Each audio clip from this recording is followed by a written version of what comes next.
Bismillahirrahmanirrahim. Alhamdulillahirabbil alamin.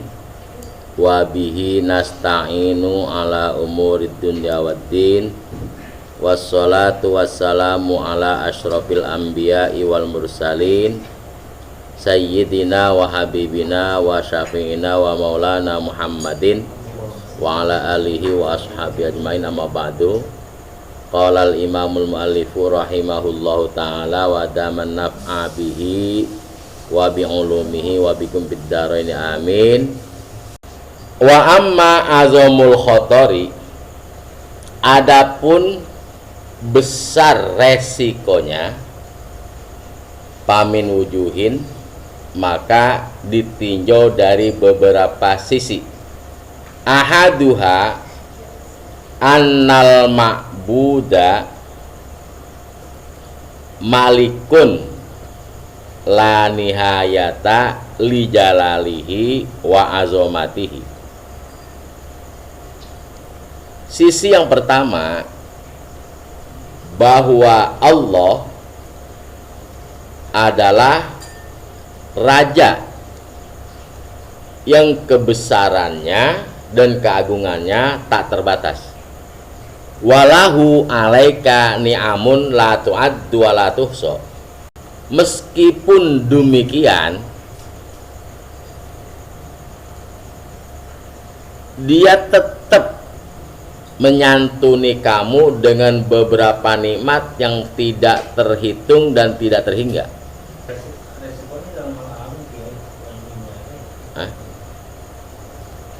Kalau berani-berani ngelawan Allah, kalau kita pakai ujub sama orang lain, ria sama orang lain,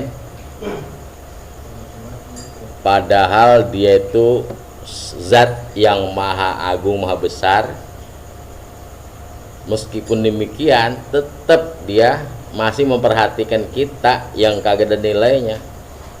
Kalau kita diundang sama raja besar kan, umpama Ustadz Amin diundang sama Obama dah, wah udah tuh surat undangan dari pagi besar iderin aja.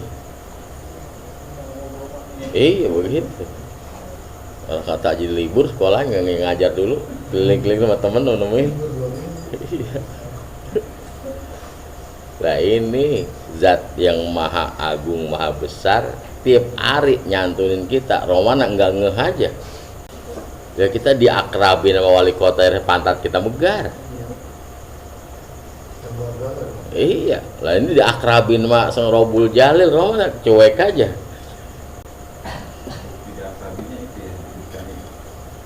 Iya kan, ni'amun bukan nikmatun, ni'am, udah berbagai nikmat, latuh so nggak terhingga nikmatnya. Walaka badanun mu'ibun bi'uyubin khofiyatin mu'affun bi'afatin kathiratin wa amrun mukhawwafun in waqa'ala kazalalun matasaru'in nafsi ilaihi. Dan kamu memiliki badan yang penuh dengan titik-titik noda yang bersarang di dalamnya segala macam jentik-jentik penyakit. Wa amrun mukhawwafun,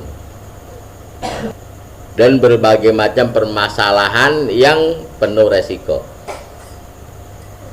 In waqa'ala kazalalun ma'atasaru'in nafsi ilaihi. Meskipun demikian, cerobohnya diri itu kepadanya, sangat ceroboh, gegabah. Badannya penuh resiko, penuh penyakit, tapi gegabah. Tasar itu gegabah, ceroboh. Patah taju an yustakhroja amalan sofian saliman min badanin mu'ibin wa nafsin mayyalatin ila syarri. ammaratin bisu'i ala wajhin yasluhu li rabbil alamin fi jalalihi wa azamatihi wa kathrati ayadihi wa minnatihi. Maka dibutuhkan terlahirnya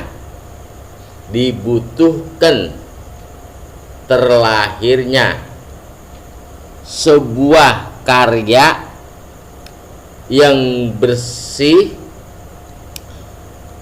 yang selamat dari badan yang penuh cacat dan jiwa-jiwa yang cenderung kepada kejahatan, yang selalu membujuk untuk melakukan kejahatan, ala wajhin, atas jalan yang kiranya sesuai disajikan kepada Rabbul Alamin bi jalalihi wa azamatihi, untuk mengimbangi kebesarannya dan keagungannya, wa kathrati ayadihi, dan sangat banyak anugerahnya dan pemberiannya.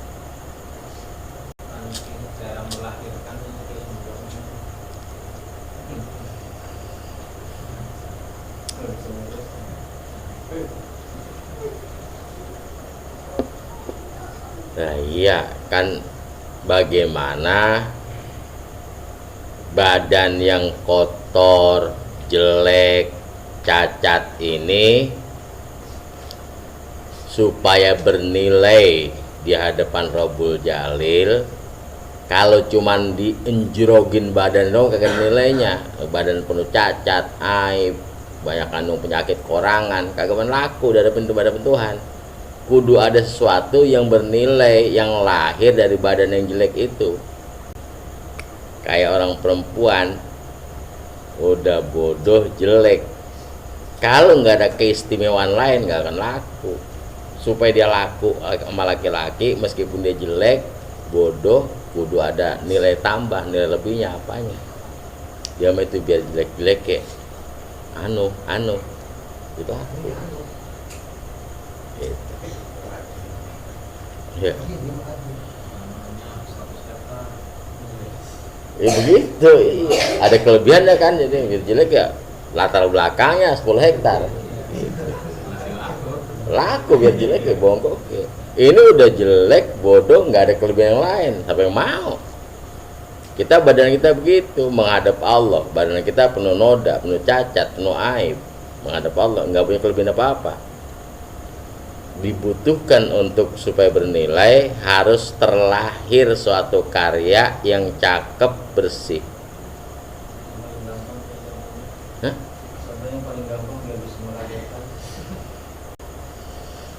Ada orang kakinya impur, tinggal di Jati Keramat. Bini cakep karena dia bisa bikin kompor, motornya bannya 3. Hah? 4, 3.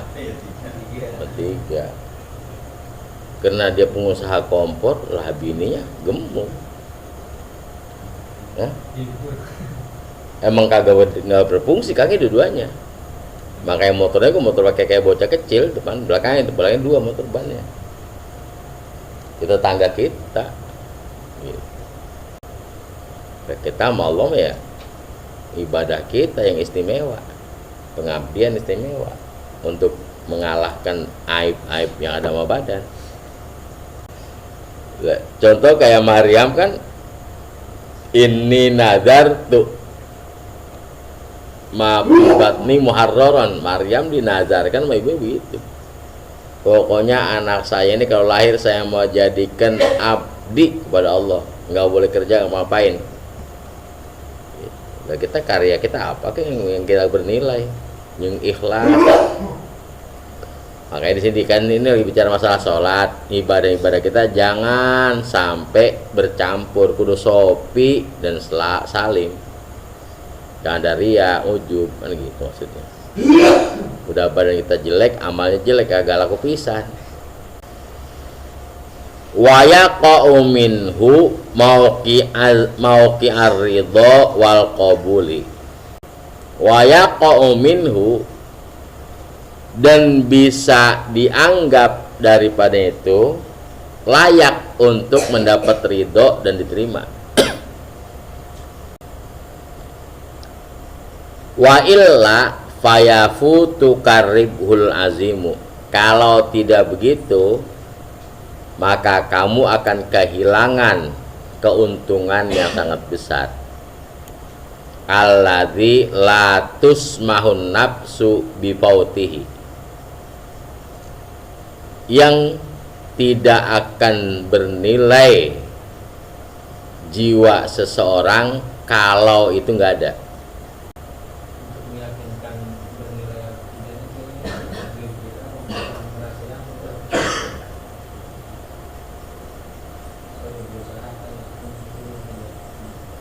Standarnya kan sudah diajarin oleh Nabi, maro'ahul mu'minu hasanan bahwa indallahi hasanun. Apapun perbuatan yang dinilai oleh orang mukmin itu merupakan suatu amal baik, maka menurut Allah pun baik. Maro'ahul mu'minu hasanan bahwa indallahi hasanun. Itu.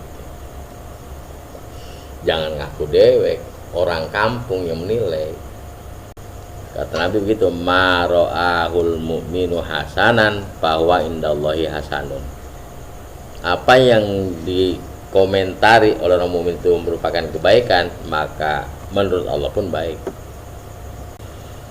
Hadis Nabi yang lain, la tajtami ummati ala dolalah, umatku gak akan berkumpul, gak akan bersatu di atas kesesatan. Nah,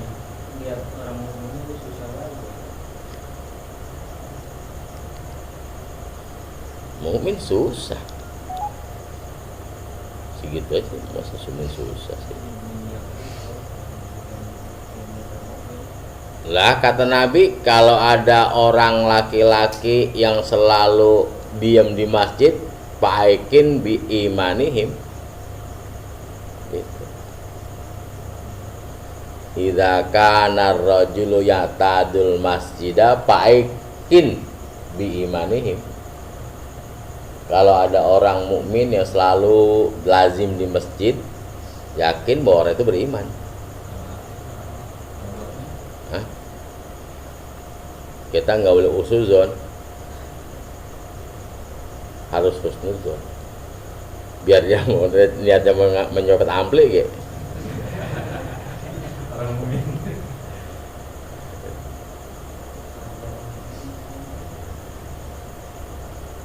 Ya nggak begitulah orang mukmin kan, kita banyak juga orang mukmin sekarang, kampung kita yang mukmin ya pada betul beriman. Mereka para kiai-kiai kita, mereka beriman. Dibanding kita mah masih bagusan mereka, para kiai-kiai kita gitu. Jadi jangan kita yang nilai, wah gua harusnya udah baik banget lah, jadi jelek. Ya ada orang mukmin yang komentarin, dia itu orangnya baik, gitu. Orangnya banyak kerjaannya, banyak budinya, banyak jasanya, itu orang yang nilai. Jangan aku padahal banyak banget jasa gua sama dia lah, aku dewek. Jadi kalau badan kita mah penuh aib, penuh cacat, nggak ada nilainya. Yang dinilai hasil karya kita yang bagus, mulus. Gitu. Banyak-banyaklah, sering-seringlah melakukan hal-hal yang bernilai untuk menutupi aib badan kita.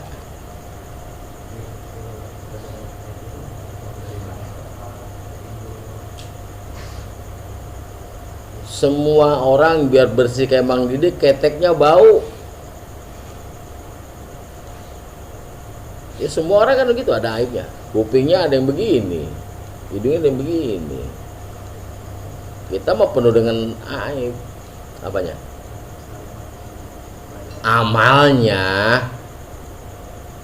Amalnya yang dinilai nanti bukan badannya. Kayak kita beli burung beo, badannya mah sama. Yang membuat beo itu mahal, ini yang murah, apanya? Bisa baca Yasin. Badannya mah sama gedenya semua. Kata Kang Burung, ini baru nih, belum bisa apa-apa, ini mah berapa duit? 150. Yang ini udah bisa baca apal Yasin sama apa ayat kursi, ini harganya 15 juta. Badannya sama. Yang membuat mahal bisa baca Yasinnya. Gitu. Bang Didi ganteng, tapi belum pernah gue ngeliat ada orang cium tangan bolak-balik sama Didi. Ustaz Amin jelekan, tapi orang kalau cium tangan bolak-balik. Bedanya apa? Bukan badannya. Ada mutiara yang terpendam, mutiara hitam. Ya tanah.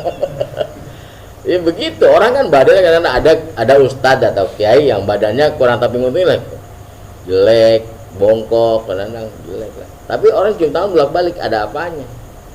Pak Rahman ganteng, cambangnya juga pakai Roy Marten. Enggak ada yang cium tangan bolak-balik. Bukan badan yang nilai. Ada yang tersimpan dalamnya, mutiara yang mutiara hitam. Gitu Bang Didi. Jadi artinya kita punya kerjaan yang mulia, yang dinilai orang, harus melahirkan tadi tuh, melahirkan suatu karya yang bersih dan selamat. Dari mana lahirnya? Dari badan yang penuh noda. Gitu. Dari badan kita melahirkan karya yang baik, yang bisa dinilai oleh orang. Jadi amalan tadi, an yustakhroja amalan Sofyan. Harus ada yang terlahir dari badan yang penuh aib ini, suatu hal yang luar biasa, yang mulia. Sehingga orang bukan melihat badannya, tapi melihat hasil karyanya. Gitu.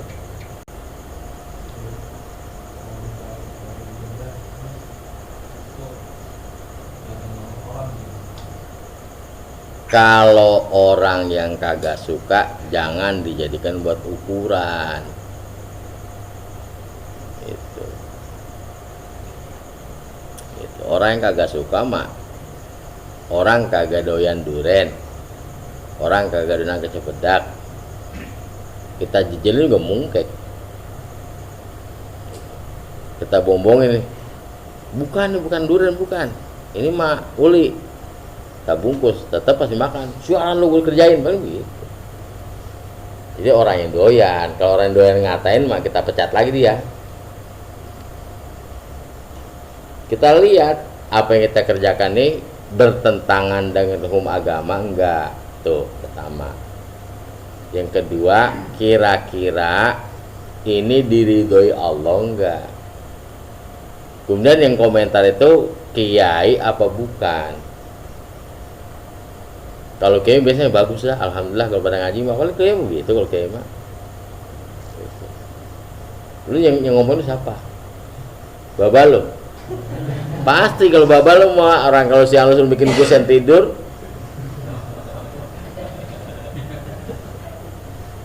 Ngaji malam-malam, siang perlu kerja tidur gitu.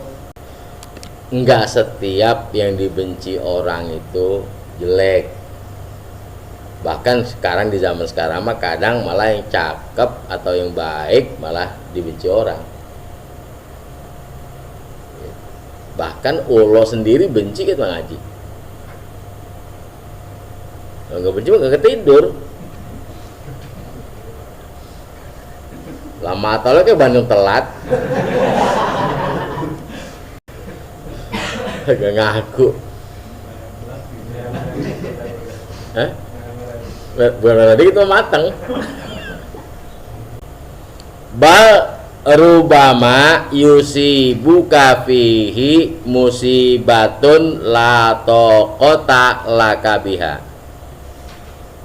Bahkan bisa saja kamu akan tertimpa suatu musibah yang kamu tidak ada kemampuan untuk menahan penderitaan musibah itu. Kalau tidak ada karya yang terlahir dari badanmu, maka kamu akan kehilangan untung yang besar, yang kalau diistilahkan para pedagang, rasanya jiwa ini kagak rela banget, itu kagak dapat. Bahkan bisa jadi kehilangan untung besar itu menurut kamu adalah musibah yang sangat besar yang kamu tidak bisa menerimanya. Gitu, pingsan apa? Tokonya kebakaran, habis barang-barang dagangan di toko itu kan ibarat musibah. Kadang-kadang nggak tahan dia, akhirnya gantung diri atau lompat. Nah kita kalau kita dari badan kita ini nggak ada yang kita lahirkan, nggak ada karya yang bagus, begitu kita meninggal dunia nanti musibah nggak bisa kita terima, nggak kuat menahannya. Gitu. Kalau tidak ada satu karya yang terlahir dari badan kita, apa yang kita bisa banggakan? Gitu. Kan ikut ditanya mana di depan lo, kan gitu tanya nanti. Dia kalau ria menjurik apa usul? Ria sama jurik. Apa tadi? Ria menjurik. Bukan. Ria amalia yang ada mah. Dua-duanya ria mau penyakit, bencana. Itu yang merusak amal perbuatan. Makanya tadi ini kita amaliah kita harus bersih dari sifat ria dan ujub. Gitu maksudnya tadi. Dikeluarkan suatu amaliah yang bersih dan selamat dari ria dan ujub, yang bisa kita banggakan. Ini ya Allah amal perbuatan saya. Gitu. Wa hadza wallahi sa'nun azimun wa khatbun jasimun.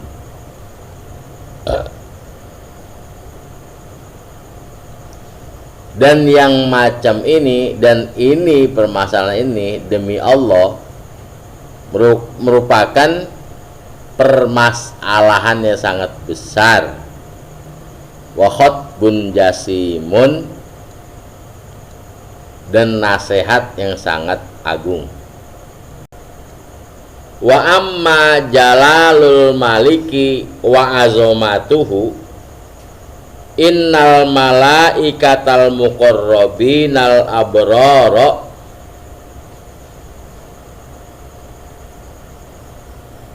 qaimuna lahu bil khidmati ana al-laili wan nahari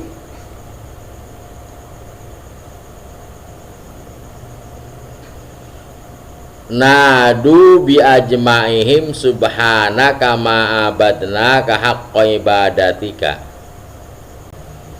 Adapun masalah kebesaran dan keagungannya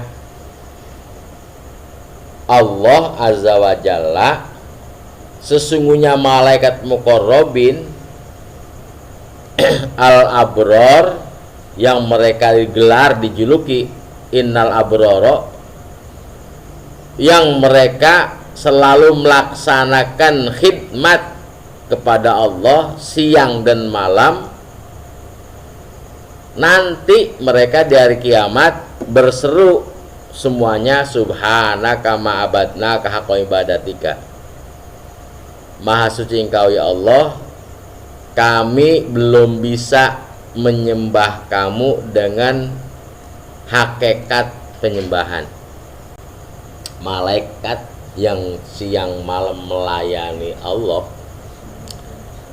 begitu kiamat mengakui, ya Allah, maafin hambamu ini karena belum bisa mengabdi padamu dengan sesungguhnya, ibadah yang sesungguhnya.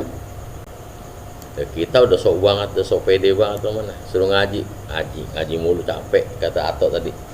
Kalau ngaji mulu yang malam ngapain sih? Itu jawabannya toh, malaikat muqarrabinnya toh siang malam khidmat Allah, nanti hari kiamat masih ngaku maafin saya Allah, saya belum bisa menyembah, mengabdi kepadamu dengan menyembah yang sesungguhnya.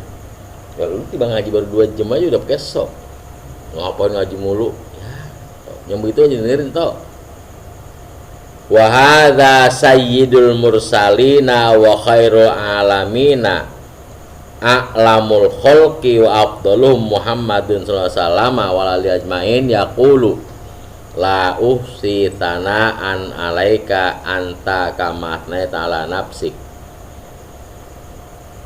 Begitu pula Rasul Sayyidil Mursalin dan terbaik di antara alam semuanya, paling-paling alimnya makhluk, paling-paling afdolnya makhluk, yaitu baginda Nabi Muhammad SAW.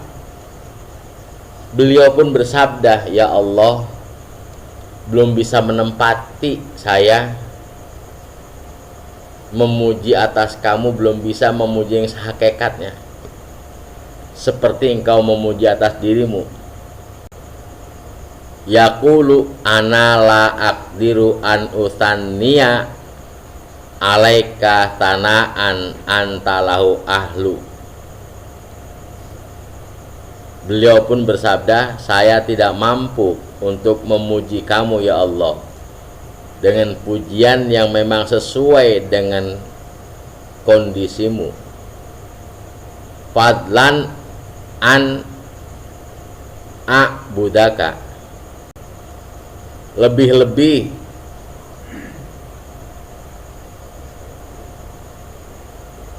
daripada pengabdian saya kepadamu. Muji aja belum bisa, lebih-lebih mengabdi, balas jasa.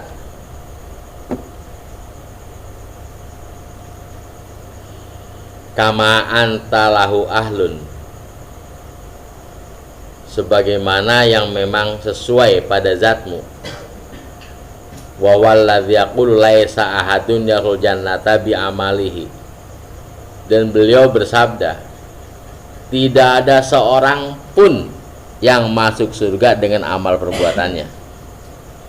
Qalu wala anta ya Rasulullah, sahabat bertanya, juga kamu ya Rasulullah? Qala wala ana illa an yataghammadani Allah bi rahmatihi, saya pun demikian, kecuali jika Allah melimpahkan rahmatnya padaku. Hah?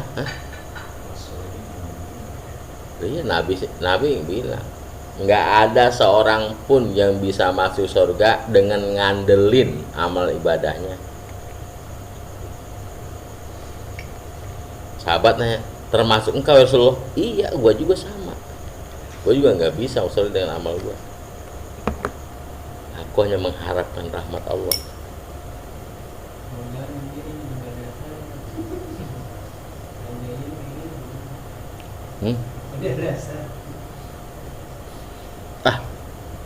Orang mau ibadah itu nggak pakai ilmu, nggak pakai modal dasar, bisa mau main.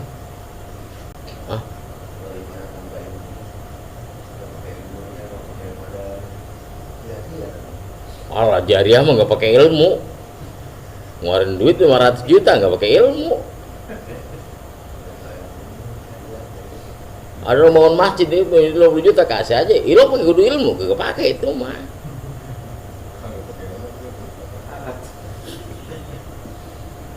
Lah yang gampang-gampang aja kayak ucup mah, jangan pakai hanya ada ilmunya, ada ilmu ya jangan. Orang lagi bangun musola ngecor aja, tidak lu pakai ilmu bantu ngecor. Yang begitu Pak, yang gampang-gampang. Keran bocor kata ganti, nggak pakai ilmu itu mah. Gampang, mau beramal, mau ngabdi mah nggak pakai ilmu juga bisa. Hah? Lah iya kan, bukan hanya satu sisi yang pakai ilmu aja. Ilok nyapuin masjid pakai modal.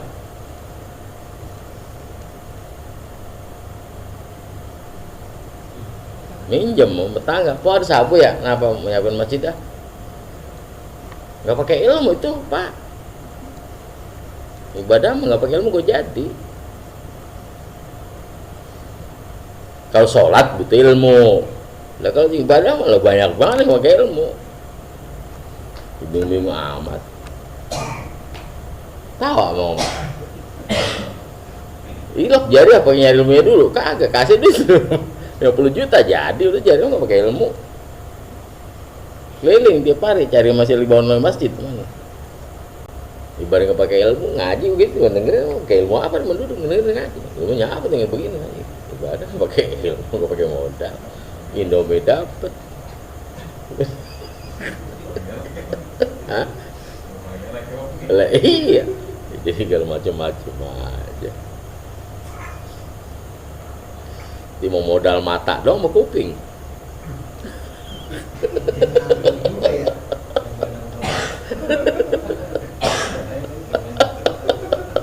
Rahmat mata bisa pusat. Iya ibadah modalnya mata dong mau kuping. Cari yang murah-murah ibadahnya man. Yang gampang-gampang yang susah-susah. Ilok di bang hadir maju pakai syarat. Agak pakai syarat. Semua orang gak bisa.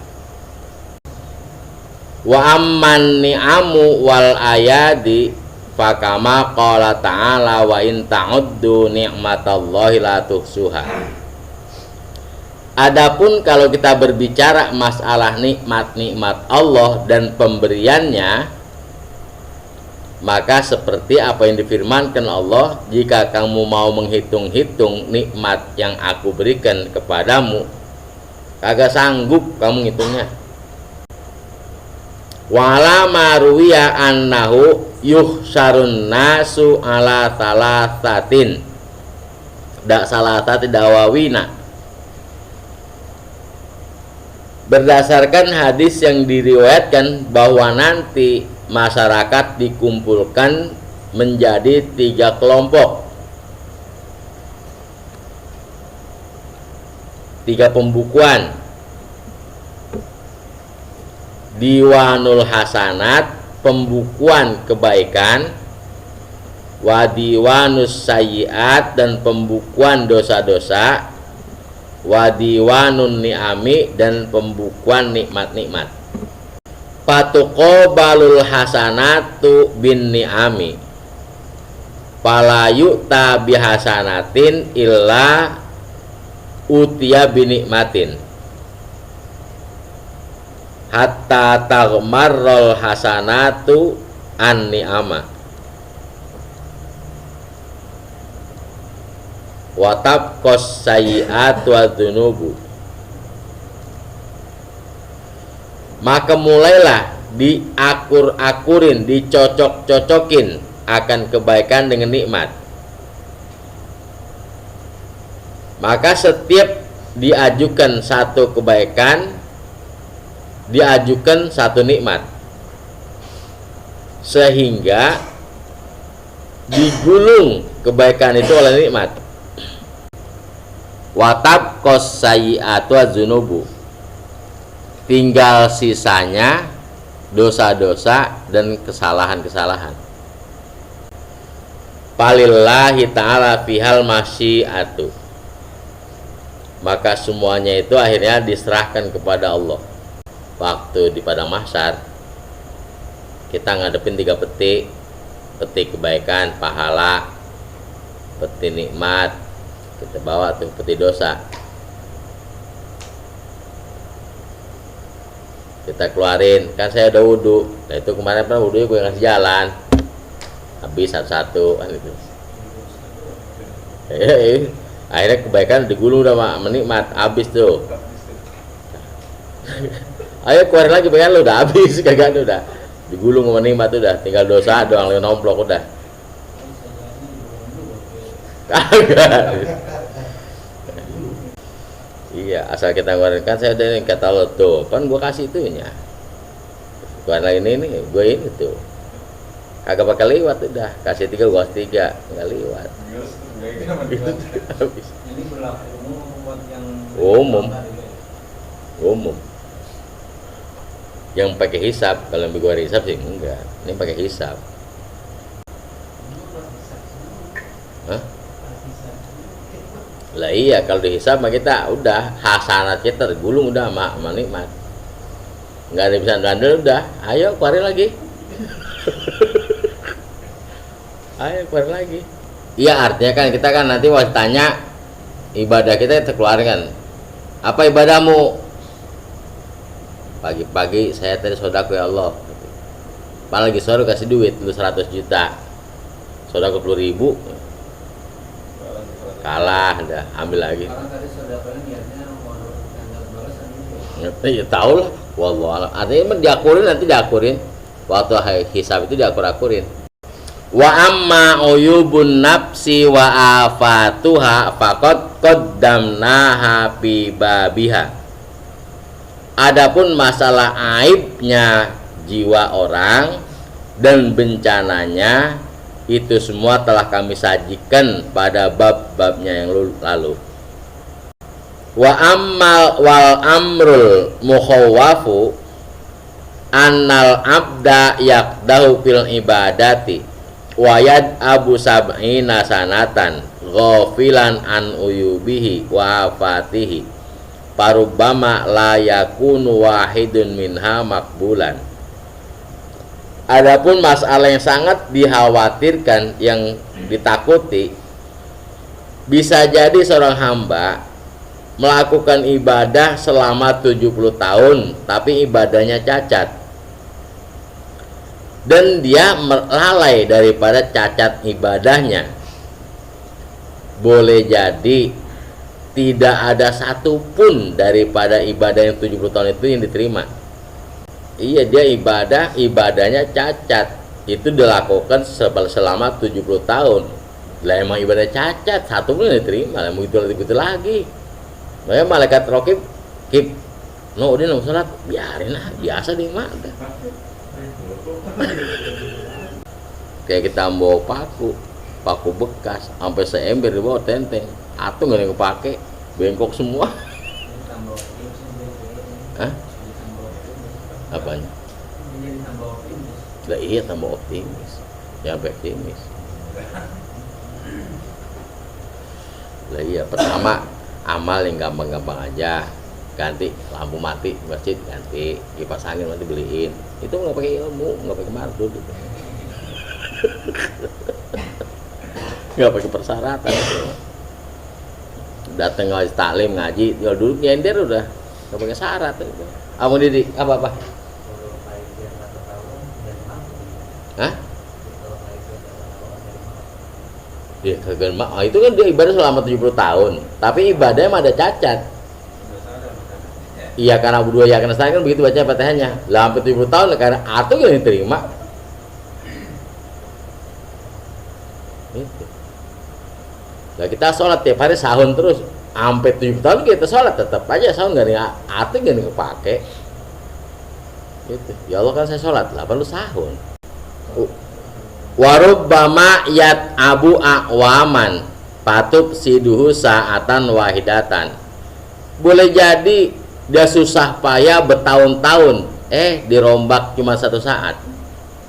Dari masih kecil dia ibadah 1 saat ngalami kesulitan, begini-gini amat hidup habis semua. Hidup gini-gini amat dah. Wa a'zamu khataran min dzalika kullihi annahu rubbama yanzurullahu ta'ala ilal abdi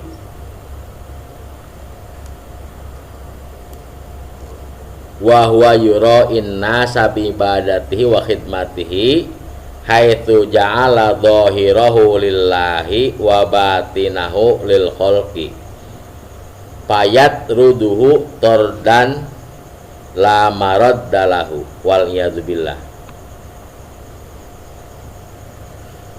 Dan yang paling besar kekhawatiran dari itu semuanya, jangan-jangan pada saat Allah turun surpai kepada hambanya, dilihat dia lagi riya dengan ibadahnya dan khidmatnya, kira-kira kayaknya dia jadikan zohirnya lillah, ada hatinya untuk makhluk, maka dia akan diusir oleh Allah tempat yang jauh yang tidak bisa kembali lagi baginya. Wal iyazubillah, naudzubillah.